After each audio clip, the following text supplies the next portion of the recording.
तापर सब एंड रे सब इंटरेस्टिंग जिनस आसीगला सी है मानव गण ठीक है ना मानव गण मानव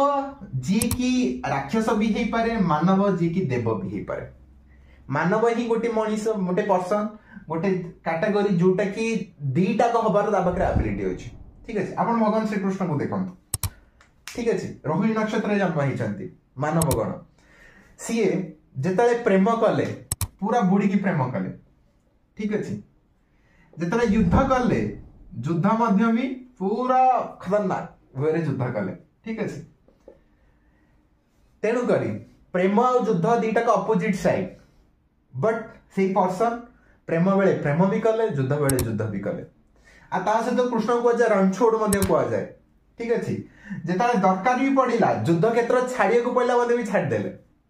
ठीक अच्छे ना नहीं किंतु यही जिनिस युद्ध छाड़ा क्षेत्र जो जिन कहली यहीटा के कौन राक्षसगण करें आउ कौन देवगण करें राक्षसगण माइंडसेट कौन बेक कटिज पथे मुझे युद्ध क्षेत्र छाड़बी ठीक अच्छे देवगण मत युद्ध कर अच्छे जहाँ भी हो जान कहीं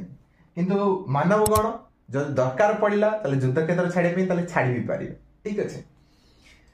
तो मानवगण सब इंटरेस्टिंग कैरेक्टर है समय स्थिति परिस्थिति अनुसार से निजक बदलवा जानी था बुझे ना नहीं